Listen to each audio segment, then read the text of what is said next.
कि मुझे नहीं पता था कि इतनी लंबी मीटिंग चलेगी, और क्योंकि मैं तो अपने हिसाब से भी 1-1.5 घंटा चलेगी उस हिसाब से टाइम दिया था, तो वो लंबी चल गई। हाँ बिल्कुल है, आपके पास इस टाइम तो शाम को पूरा दबा होता है।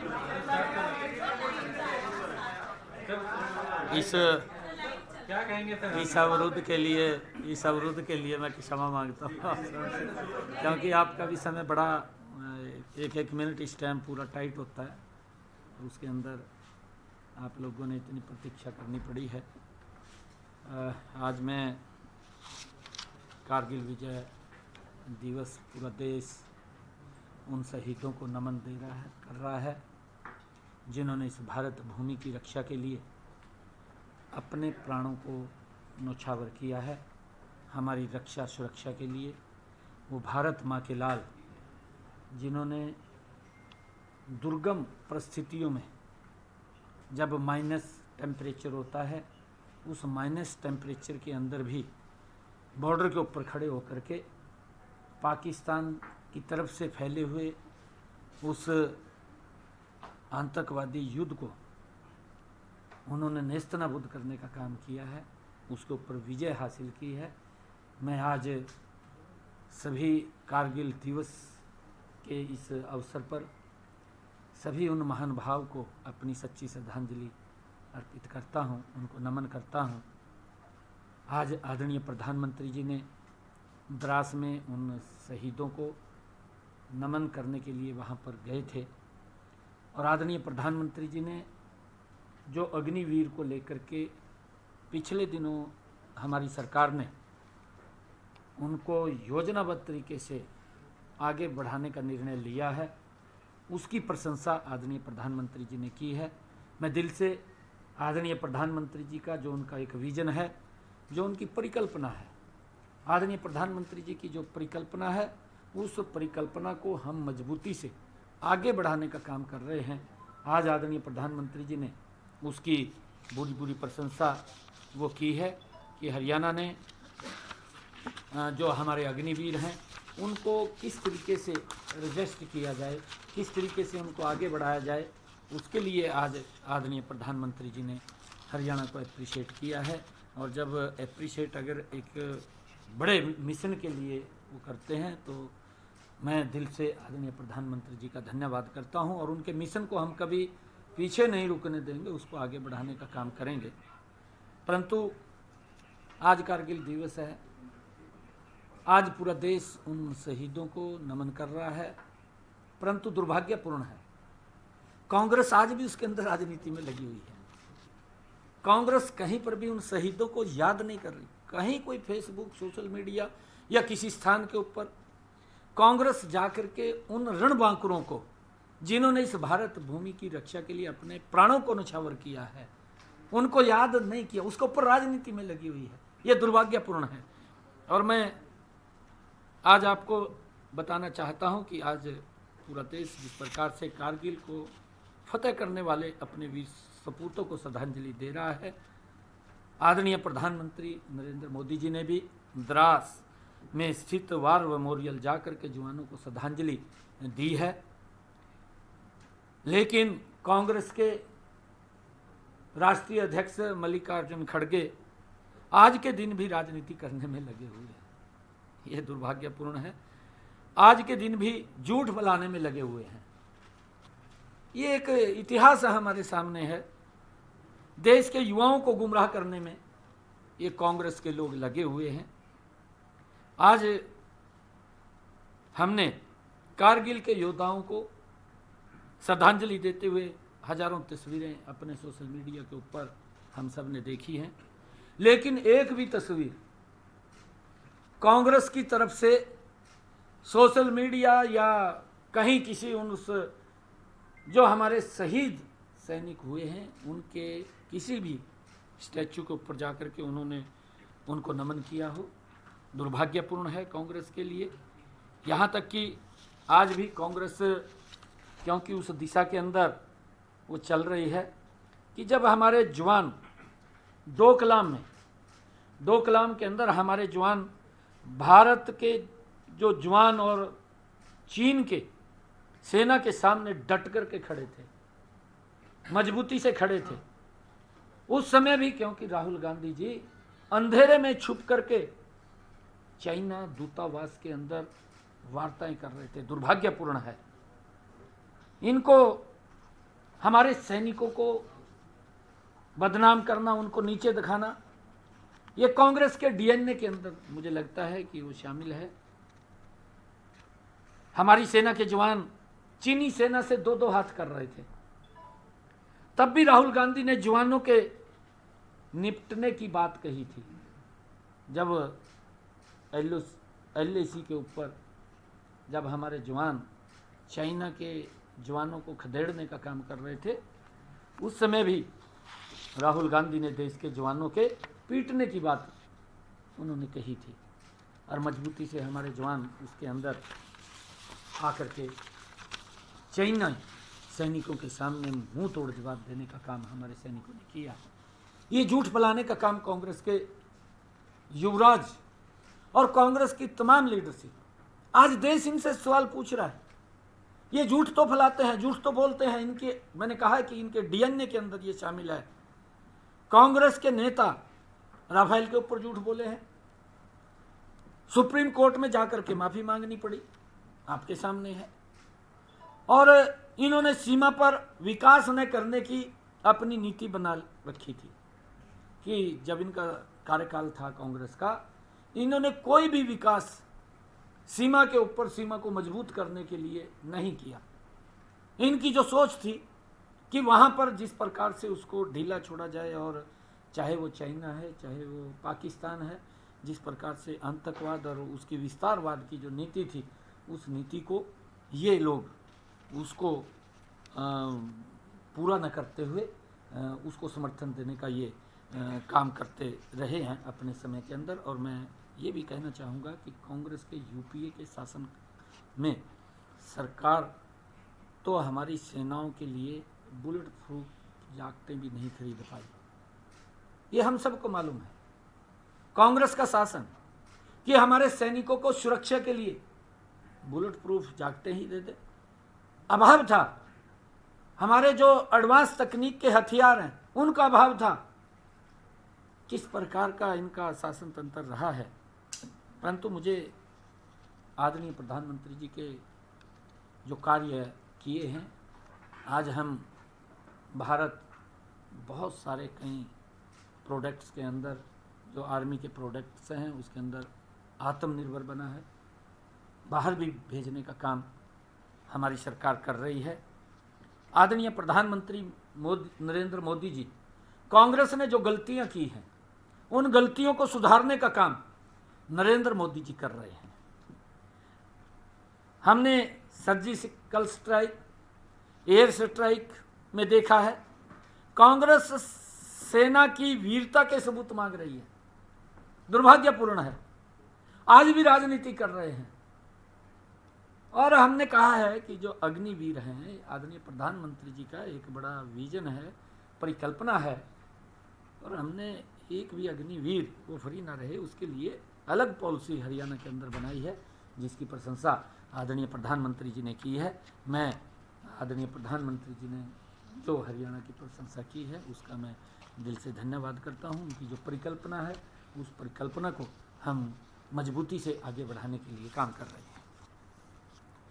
कोई आपके प्रश्न हो तो आप ले सकते हैं, एक एक करके लेके। सर, हरियाणा सरकार ने अग्निवीर योजना को लेकर जो है कहा कि आरक्षण देंगे नौकरियों में। इसी तरीके से आज छत्तीसगढ़ सरकार ने भी ये फैसला लिया है कि वो भी आज जो है कहीं ना कहीं तरजीह जो है नौकरियों में जो है देती हुई नजर आएगी। किस तरीके से? नहीं, देखिए, हमारा जो अग्निवीर है जवान एक्सपर्ट है, वो 4 साल लगा करके आएगा, उसमें देश भक्ति की भावना भी कूट कूट करके भरी होगी, एक्टिव होकर के काम करेगा। जब 4 साल के बाद यहाँ आएगा, हमने अलग अलग योजना बनाई है। हमने डी ग्रुप के अंदर भी उनको आरक्षण देने की बात कही है, उनको बी और सी ग्रुप के अंदर भी नौकरी देने की हमने उसके माध्यम से बात की है। अगर वो उद्योग लगाना चाहते हैं, उस उद्योग के अंदर भी हमने उनको बिना ब्याज के 5 लाख रुपए की सहायता करने की भी योजना इसके अंदर बनाई है, हर तरीके से कि अग्निवीर को किसी प्रकार की दिक्कत समस्या ना हो। आदरणीय प्रधानमंत्री जी के उस विजन को हम आगे बढ़ा रहे हैं। मैं धन्यवाद करता हूँ आदरणीय प्रधानमंत्री जी का कि उन्होंने आज इसकी प्रशंसा की है। इंट्रोडक्शन के साथ sir, Mrigank Prabhakar, Bharat express channel से सर। सर, मेरा सवाल ये है कि अभी कृष्ण प्रसाद मौर्य ने कुछ दिन पहले बोला था कि संगठन जो है सरकार से बड़ा है। हरियाणा में चुनाव होने वाले हैं और आप भी अभी मीटिंग में से आ ही रहे हैं, तो क्या संगठन मिलकर सरकार के साथ टिकट का बंटवारा करेगा या सरकार खुद तय कर लेगी सर? नहीं, सरकार के पास तो बहुत सारे काम हैं, हमारा संगठन ही तय करता है कौन कार्यकर्ता काम कर रहा है, मेहनत कर रहा है। आज वातावरण पूरा प्रदेश के अंदर तीसरी बार नरेंद्र मोदी जी के साथ मजबूत सरकार तीसरी बार हरियाणा के अंदर बन रही है। ये हरियाणा प्रदेश के लोगों में आज इस बात का बड़ा भाव भी है। कांग्रेस के पास जब मुद्दा नहीं होता, इस प्रकार की वो यात्राएं हरियाणा मांगे हिसाब वो लेकर के निकले हैं, परंतु हरियाणा के लोग उनका 10 वर्ष का कार्यकाल रहा, उसका भी हिसाब मांग रहे हैं। उसका बताना चाहिए किस प्रकार से दलित लोगों को पलायन करके जाना पड़ा, किस प्रकार से दलितों के घरों को जला दिया गया, किस प्रकार से इनके शासन के अंदर दलितों की बेटियों को रेप करके जला दिया गया, दुर्भाग्यपूर्ण है। ये उसके बारे में भी थोड़ा चर्चा उन्होंने करनी चाहिए। दीपक शर्मा, इंडिया न्यूज से। एक प्रश्न ये है, लैब टेस्ट को लेके, अल्ट्रासाउंड को लेके जो अब एक नई शुरुआत की गई है कि अब आप निजी अस्पतालों में जाकर के भी करा सकते हैं, क्या ये सरकारी अस्पताल के डॉक्टर की जो प्रिस्क्रिप्शन स्लिप होगी उसी पर होगा? हाँ, किस तरीके से होगा? नहीं, भुगतान को लेके क्या उनको करना वो होगा? सब योजना वो हमने बनाई है और उसके अंदर, क्योंकि अगर किसी ने अपना टेस्ट कराने हैं वो टेस्ट प्राइवेट्स में भी जा कर के करा सकता है और डॉक्टर लिखेगा तो वो टेस्ट होगा और उसका भुगतान सरकार करेगी। हमने पिछले दिनों ये भी निर्णय लिया है कि एक्सीडेंट्स के अंदर जिस प्रकार से अकस्मात एक्सीडेंट हो जाता है, आजकल परिवार में एक एक दो बालक है और उसको तुरंत हमने 112 हरियाणा में एक बड़ी अच्छी सर्विस वो हरियाणा के लोगों को मिल रही है। मुझे इस बात का गर्व है कि जितनी एप्लीकेशन है उसमें से 93% समस्याओं को ऊपर उन्होंने तुरंत 7 मिनट 5 मिनट के अंदर जा कर के उसके ऊपर काबू पाने का काम किया, उसको सॉल्व करने का काम किया है। इसका लाभ भी क्योंकि लोगों के अंदर पुलिस के प्रति जिस प्रकार का सहयोग उनको मिलता है वो मिल रहा है। हमने उस 112 को उसके साथ जोड़ा है कि अगर कोई एक्सीडेंट्स हो जाता है तुरंत 112 या कोई भी व्यक्ति उसको उठा करके नियरेस्ट किसी भी हॉस्पिटल के अंदर वो एडमिट कराएगा तो तुरंत ही उसका जो भी वहाँ वो खर्चा होगा वो सरकार देगी। कई बार क्योंकि पैसे के अभाव के कारण डॉक्टर सोचता है कि कौन पैसा देगा कौन नहीं देगा, ये बड़ी दिक्कतें रहती हैं, परंतु उसकी व्यवस्था हमने की है उनको। क्योंकि अगर कोई इस प्रकार की दुर्घटना होती है तो सरकार तुरंत, हमने डीसीज को उसका नोडल अधिकारी जिला के अंदर बनाया है, सीएमओस और डीसीज को, वो उसको डॉक्टर जहाँ एडमिट होगा वो डीसी को या सीएमओ को जानकारी देगा कि यहाँ एक्सीडेंट्स का केस हमारे पास आया है, उसका जो खर्चा होगा वो सरकार वहन कल करेगी। नीति आयोग की बैठक है, हरियाणा को लेकर क्या अपेक्षा की जाए? क्या आप ये बात रखने जा रहे हैं हरियाणा को लेकर के, क्योंकि एक लंबे समय के बाद ये बैठक हो रही है खासकर जिसमें हाँ। आप हाँ देखिए, क्योंकि नीति आयोग की जो कल बैठक है उसमें जो पीछे का एजेंडा है उसके ऊपर भी चर्चा होगी, आगामी हमने क्या काम करने हैं उसके ऊपर भी वहाँ चर्चा रहने वाली है। हरियाणा में आज विकास की गति के अंदर बड़ी मजबूती से आगे बढ़ा है। मुझे आज ये कहते हुए बड़ा गर्व हो रहा है कि इन 10 वर्षों के अंदर हरियाणा के किसी भी कोने के ऊपर आप खड़े होंगे, दूसरे कोने के ऊपर आप 3.5 घंटे के अंदर पहुंच जाएंगे। ये ज़बरदस्त विकास की एक गति जो पिछले 10 वर्षों में डबल इंजन सरकार आदरणीय नरेंद्र मोदी की सरकार के अंदर ये हुआ है, ये लोगों को एक बड़ा संतोष देने वाला, बड़ा मजबूती से हर क्षेत्र के अंदर आज विकास हुआ है। मैं आदरणीय प्रधानमंत्री जी ने आज जो हरियाणा की प्रशंसा की है मैं उसका दिल से धन्यवाद करता हूँ। उनकी परिकल्पना को हम मजबूती से आगे बढ़ाने का लगातार काम करते रहेंगे। सर, मैं विनय हूँ सूर्य समाचार से। कई विपक्षी पार्टियों ने मना कर दिया इस नीति आयोग की बैठक में आने से, उन्होंने बाइकआउट किया इसका, क्या कहना चाहिए? देखिए, क्योंकि उन लोगों का तो विषय है, क्योंकि यहाँ तो विकास को लेकर के चर्चा होती है। जिसके मन में होता है कि हमने विकास करना है, हमने नई योजना के साथ जुड़ना है, हमने नई योजना बनानी है, प्रदेश के हित में बनानी है, प्रदेश के लोगों के लिए बनानी है, तो वो ज़रूर आएंगे।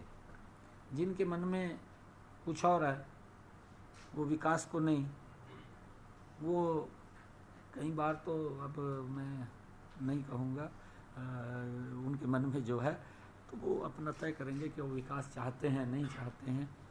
एक बैठ करके सभी विभाग के प्रमुख अधिकारी और सभी मुख्यमंत्रीगण नीति आयोग से माननीय प्रधानमंत्री जी जिसकी अध्यक्षता जिसमें बैठक इसमें बैठ करके करते हैं, उसके अंदर कई एजेंडों के ऊपर चर्चा होती है और प्रदेश को उसका लाभ मिलता है, प्रदेश की जनता को लाभ मिलता है। अगर मैं बात करूं पिछले समय के अंदर आदरणीय प्रधानमंत्री जी ने इसी नीति आयोग के अंदर हर घर नल और स्वच्छ जल, ये इसके अंदर विषय कई विषय आए थे, परंतु एक विषय की मैं आपको चर्चा कर रहा हूँ। आज हमने हरियाणा के अंदर 100% हर घर में नल और स्वच्छ जल पहुँचाने का काम इन 10 वर्षों में हमारी सरकार ने किया। वहाँ पर लाभ मिलता है, प्रदेश विकास में आगे बढ़ता है, लोगों की समस्याओं को जान करके उनका समाधान करने का कार्य उसके अंदर होता है। बहुत सारे कामों के अंदर हमारा जो आकांक्षी जिला एक्सप्रेशनल डिस्ट्रिक्ट मेवात, आप देखते हैं कि लंबे समय से वो लगभग बहुत नीचे स्थान के ऊपर था। कांग्रेस ने तो जो एक नीति अपना रखी थी कि जो बैकवर्ड है उसको बैकवर्ड ही रखो, उसकी तरफ ध्यान न दो, ये कांग्रेस की नीति रही है। परंतु आज उसके अंदर अंतर देखेंगे। आदरणीय प्रधानमंत्री जी ने ये निर्णय किया कि जो एक्सप्रेशनल डिस्ट्रिक्ट हैं, आकांक्षी जिले हैं, उनके अंदर हमें मजबूती से योजनाओं को लागू करके उनको आगे बढ़ाना है। आज अगर आप देखें मेवात के अंदर, मुझे खुशी है बताते हुए, कई विभागों में देश में हमारा मेवात जिला नंबर 1 स्थान के ऊपर है। 2014 का मेवात, 2024 का मेवात, एक ज़मीन आसमान का अंतर आप लोगों को उसके अंदर दिखाई देगा। ये धीरे धीरे करके उसको विकास की मुख्यधारा के अंदर जोड़ना, ये वहाँ बैठ कर के नीति योजना बनती है। इनके मन में ऐसा विकास को लेकर के कोई चिंता नहीं है, इनके मन में तो कहीं और चिंताएं रहती हैं और कमीशन मोड में काम करते हैं और यहाँ पर मिशन मोड में काम करते हैं, ये अंतर है। सर, मैं प्रियंका खबरकार से। सर, लगातार जो विपक्ष है वो ये सवाल उठा रहा है मौजूदा सरकार पर कि मौजूदा सरकार जानबूझकर विपक्षी सांसदों पर, विपक्षी दल के विधायकों पर ईडी की रेड करवा रही है ताकि मेरे पर टारगेट साधा जा सके। ऐसा खुद भूपेंद्र सिंह हुड्डा का कहना है। नहीं, देखिए, अपने बचाव में तो कुछ कहेगा। जब गलत काम करते हैं तब किसी ने कहा था भी तू गलत काम कर, भाई उसको सोचना चाहिए ना। अब ये तो है नहीं है कि ईडी ने आंखों के ऊपर पट्टी बांध रखी है। अब तो ईडी की आंखें खुली हुई है और देख रही है, जो भी गलत करेगा उसके खिलाफ कार्रवाई वो करेगी। वो तो स्वतंत्र एजेंसी है, हमारा कोई कहना का उसके अंदर कोई विषय नहीं है, वो उनका अपना विषय है। वो राजनीति इसके ऊपर भी करते हैं। ये दुर्भाग्यपूर्ण है कि कांग्रेस ने हमारे कारगिल के शहीदों के ऊपर आज भी उनके पार्टी के मुखिया वो राजनीति कर रहे हैं। और मैं आज आपको बताना चाहता हूँ कि भारतीय जनता पार्टी उनके सम्मान के अंदर लगी हुई है। मुझे ये भी आज आप लोगों को बताते हुए बड़ा फ़ख्र हो रहा है कि हमारे जो भारत माँ की रक्षा करते हुए अपने आप को इस भारत भूमि के ऊपर कुर्बान हो जाते हैं, हमारी सरकार ने ये भी निर्णय किया है कि उनको 1 करोड़ रुपए का मुआवजा वो भी देने का निर्णय हमारी सरकार ने किया है, और ताकि परिवार को किसी प्रकार की कोई दिक्कत समस्या। अब एक बैठक अटेंड करके अभी आप आ रहे हो, अध्यक्ष जी भी थे, तमाम अन्य नेता थे धर्मेंद्र प्रधान जी के साथ। क्या कुछ आगे आने वाले समय में कुछ नहीं, कुछ प्लानिंग, किस तरीके से मुद्दों को लेकर चर्चा थी? धर्मेंद्र प्रधान जी के आवास पर बैठक थी। हाँ बिल्कुल, क्योंकि इलेक्शन आ गया है और मजबूती से हम ये रचना योजना, क्योंकि एक मिशन मोड के अंदर हम काम कर रहे हैं। मैं ये भी देखता हूँ कि 2014 का हरियाणा, 2024 का हरियाणा नॉन स्टॉप हरियाणा गति से आगे बढ़ रहा है, और लोगों ने भी ये तय कर लिया है कि हरियाणा को नरेंद्र मोदी जी के नेतृत्व में नॉन स्टॉप ही आगे बढ़ाना है। कोई किंतु परंतु नहीं है। हमारा भी विकास को लेकर के एजेंडा एकदम स्पष्ट है, खुला है। लोगों का भी एजेंडा एकदम क्लियर है कि हम तीसरी बार मोदी जी के नेतृत्व में हरियाणा में बड़े मैंडेट के साथ सरकार बनाने निर्णय हुआ प्रवास वगैरह को लेकर के? बिल्कुल हो रहा है, वो आपको बिल्कुल शेयर सर, करेंगे। मैं माननीय आंचल अध्यक्ष जी। चंदन टीवी से ये लास्ट चुनावों प्रश्न। की बात की है। सुनीता केजरीवाल कल हरियाणा जा रही हैं, कई जगह पर चुनाव प्रचार को लेकर जाने वाली हैं। देखिए, हम ये नहीं कहते हैं कि लोकतंत्र है, लोकतंत्र में अपनी बात रखने के लिए जाना चाहिए, परंतु अपने बारे में भी बताना चाहिए। बताना चाहिए, नहीं बताना चाहिए कि हमारी सरकार जब कमीशन मोड में काम करती थी तो उसके कारण से जेल में है, बताना चाहिए। ये तो कोई आरोप नहीं है कि भाई ये तो बीजेपी ने करवा दिया, ये क्या मतलब है कहने का? अरे माननीय कोर्ट ने उसको संज्ञान में लिया, कोर्ट के कारण ही एफआईआर दर्ज हुई। जो व्यक्ति ये बोलता था कि अगर मेरे ऊपर कोई आरोप लगता है, मंच के ऊपर बोलता था कि मैं त्याग पत्र देकर के उसकी जांच कराऊंगा, आज तक मुख्यमंत्री की सीट में चिपकिया हुआ, अंदर भी जेल के अंदर बैठे बैठे उसी सीट के ऊपर चिपक रहा, उठ नहीं रहा। तो ये उनका विषय है, लोकतंत्र के अंदर उनको बताना चाहिए। आपको पूछना भी चाहिए उनसे कि जो कमीशन इसके अंदर हुआ है कि वो कैसे हुआ है, पूछना चाहिए। Thank you. भगवंत मान आज हरियाणा पहुंचे थे। उन्होंने ये बोला है कि पंजाब की तरह हरियाणा में बिजली का बिल जो है वो जीरो आएगा अगर उनकी सरकार आती है तो। और इसके अलावा उन्होंने ये भी कहा कि पावर कट्स की भी बहुत ज़्यादा प्रॉब्लम है हरियाणा। कोई पावर कट की प्रॉब्लम नहीं है। पहली बार हरियाणा के अंदर हमारी सरकार 24 घंटे बिजली देने का काम कर रही है। ये झूठ बोलते हैं, झूठ बोल के गुमराह करते हैं। कई बार होता है, अगर कोई लाइन चल रही है, कोई टेक्निकल दिक्कत आ गई है, 2 दिन के लिए 4 दिन के लिए आ जाती है, उसको ये थोड़ी मानेंगे कि हम लाइट नहीं दे रहे हैं, 24 घंटे लाइट दे रहे हैं। हाँ, दिक्कत आ जाती है। अभी 1 यूनिट खराब हो गया, 15 दिन महीना लग गया, पीक गर्मी का सीजन, उस सीजन के अंदर आ जाती है दिक्कत थोड़ी बहुत, ऐसा नहीं है। परंतु हमने उसको भी सुधार कर दिया है, समय लगा है, उसके अंदर दिक्कत आई है तो उसको सुधार कर दिया हमने कि लोगों को समस्या ना आए। हमने बाहर से भी बिजली को अरेंज करके प्रदेश के लोगों को देने का काम किया। हमारी सरकार का जो कमिटमेंट है कि हम 24 घंटे बिजली देंगे, उसको हम दे रहे हैं। ये लोग झूठ बोल रहे हैं। ये अपने पंजाब के अंदर तो देख ले, भगवंत मान भी मैंने क्या करा, पूरी का पूरा पंजाब उनसे खपा हो रहा है। वहाँ के किसान धरने के ऊपर इनके खिलाफ बैठे हैं, वो खाली लॉलीपॉप देने की बात कर रहे हैं। यहाँ पर क्या सिद्ध करना चाहते हैं? उनके ही मंत्री, इनके मंत्री भगवंत मान के भ्रष्टाचार के अंदर जेल में है। ये ध्यान में होगा, ध्यान में है ना सभी के? भ्रष्टाचार के मामले में जेल के अंदर है, बताना चाहिए उसको भी। जो लोग ये बोलते थे हम कट्टर ईमानदार हैं, हमारी पार्टी कट्टर ईमानदार है और हम इसे भ्रष्टाचार से समझौता नहीं करेंगे, भ्रष्टाचार को गले लगा लिया।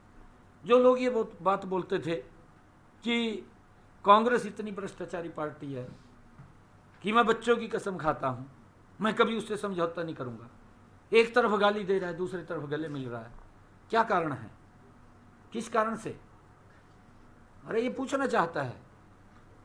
प्रदेश भी पूछ रहा है, देश भी पूछ रहा है, दिल्ली भी पूछ रही है, पंजाब भी पूछ रहा है, क्या कारण है? अगर वो भ्रष्टाचार है जो मंच के ऊपर खड़ा होकर के कहा, तो क्यों गले मिले, क्यों समझौता हुआ, किस कारण से हुआ? लोग पूछ रहे हैं, सवाल देना चाहिए जवाब। Thank you. धन्यवाद।